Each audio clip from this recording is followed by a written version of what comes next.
Apa khabar semua? Dalam video ni kita nak tengok macam mana minyak pelincir dalam kereta kita dia boleh hilang. Dan mungkin lagi pelik, macam mana dia boleh hilang walaupun tak ada kebocoran. Biasanya kalau bocor, kita akan nampak kesan hitam dekat atas lantai kita.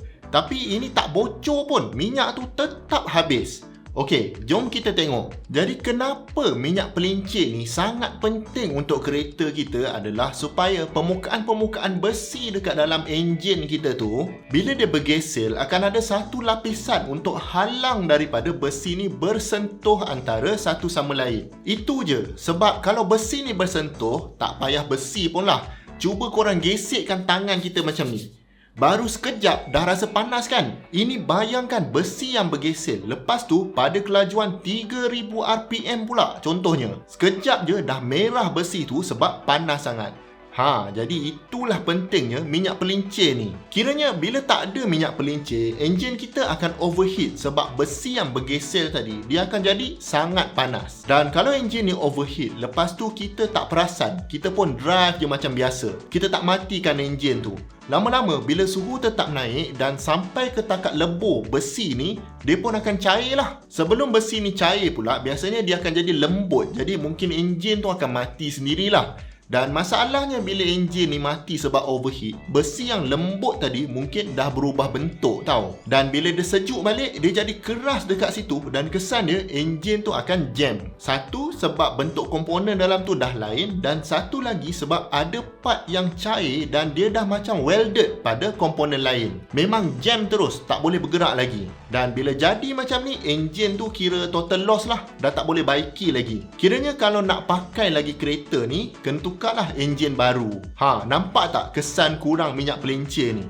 Dia tak kira tau, kalau kata coolant kita penuh ke, kita bawa kereta atas bukit yang sejuk ke, kalau tak ada pelincir ni, enjin tetap akan overheat. Sebab tu benda pertama sekali yang mekanik buat bila kita pergi servis adalah tukar minyak hitam. First, memang minyak pelincir ni bila dah lama, properties dia akan berubah. Plus ada habuk-habuk besi lagi dalam tu. Yang kedua pula, mungkin minyak kita ni dah jadi makin kurang. So, bila kita pergi servis tu, diorang akan penuhkan balik minyak pelincir kita. Tapi masalahnya, macam mana minyak pelincir kita ni boleh kurang? Padahal dia duduk dalam tangki tu je. Kalau kata bocor, logik lah juga dia akan kurang. Ini kadang-kadang tak bocor pun dia tetap akan kurang. Jadi kalau korang perasan, disebabkan minyak pelincir ni digunakan antara dua permukaan besi. Dan dalam enjin kita ni memang banyak permukaan yang bersentuhan. Memang minyak pelincir ni kita kena pump dia supaya sentiasa sekelip ke komponen-komponen yang bersentuh ni. Kalau minyak tu duduk dalam tangki je, tak pergi mana-mana pun, tak guna juga. Kita kena sekelip dia. Cuma antara satu tempat yang minyak pelincir ni nak kena pergi adalah ruang antara piston dengan dinding silinder kita.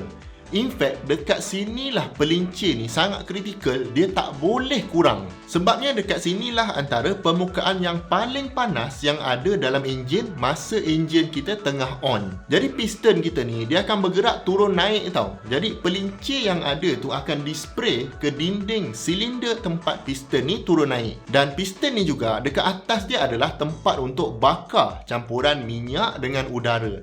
Kalau petrol, petrol lah. Kalau diesel, diesel. Jadi waktu power stroke, campuran minyak ni akan terbakar dan dia akan tolak piston ni ke bawah. Maknanya kalau korang bayangkan, minyak pelincir yang ada dekat dinding silinder tadi pun, dia akan terbakar sekali waktu campuran minyak dengan udara ni terbakar. Sebab suhu dekat situ memang sangat-sangat panas. Kalau ada apa-apa dekat situ, mesti terbakar. Dan ini termasuklah minyak pelincir kita.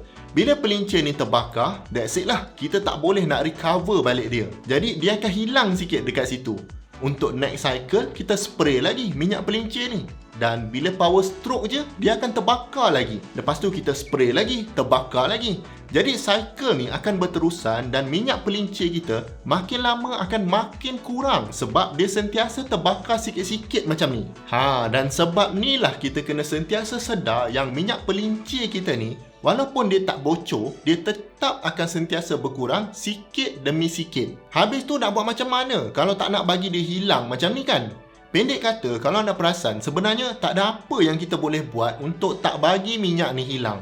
memang dia akan hilang. Cuma apa yang kita boleh buat adalah kita boleh manage berapa banyak minyak ni hilang. Contohnya kalau kereta kita kereta baru. Kereta baru ni enjin dia masih baru, jadi tolerance antara piston ring dengan cylinder wall tu masih rapat lagi. Jadi memang kurang minyak pelincir yang akan terlebih masuk ke dalam tempat pembakaran ni. Kiranya walaupun minyak pelincir kita berkurang, dia takkan berkurang sangatlah sampai ke level minimum sebelum kita punya next service interval. Biasanya 10,000 km ataupun 6 bulan. Kalau tak pergi servis, jalan pun banyak, baru minyak ni akan kurang dari level minimum tu. Tapi kalau kata kereta kita tu ada kerosakan dekat enjin, contohnya cylinder wall ada cala lah, maka akan lebih banyak minyak pelincir ni boleh menyusup masuk ke tempat pembakaran dalam silinder kita. Kalau benda ni berlaku, lagi banyaklah minyak pelincir kita akan terbakar dan hilang macam tu je. Maknanya kalau nak dibandingkan dengan kereta baru, minyak pelincir kita sekarang ni akan lagi cepat habis lah. Tapi cepat macam mana pun, kalau kita isi sampai max level masa servis, dalam 6 bulan tu dia masih lagi tak turun sampai minimum punya level. Kalau kata turun juga, itu maknanya enjin anda ada something yang betul-betul tak kena lah. Sebab memang kalau ikutkan, minyak ni dia akan berkurang, tapi taklah berkurang secepat tu. Kalau kurang juga laju macam tu, kita nak drive pun tak senang hati kan.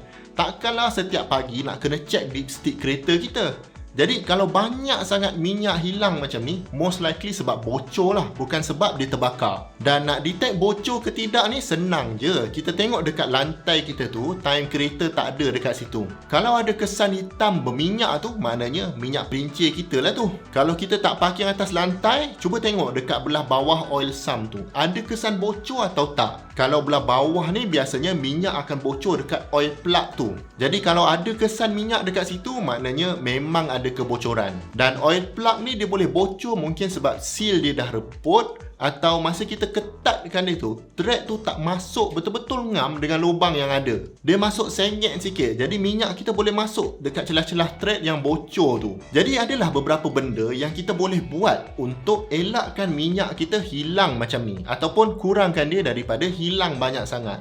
Selain dari bocor, kita kalau boleh tak naklah minyak ni hilang banyak sangat sebab terbakar. Jadi first kali yang anda kena make sure adalah kereta anda tu mesti kena sentiasa ikut jadual maintenance yang manufacturer bagi. Sebab minyak pelincir ni kalau dalam badan kita seolah-olah darah lah. Dia memang sangat penting. Jadi minyak pelincir ni memang nak kena selalu tukar. Biasanya 10,000 km atau 6 bulan, ikut mana yang sampai dulu. Kalau kereta baru pula, cek buku manual tu, tengok biasanya manufacturer akan suruh kita running in dulu enjin tu dalam 1000 km yang pertama.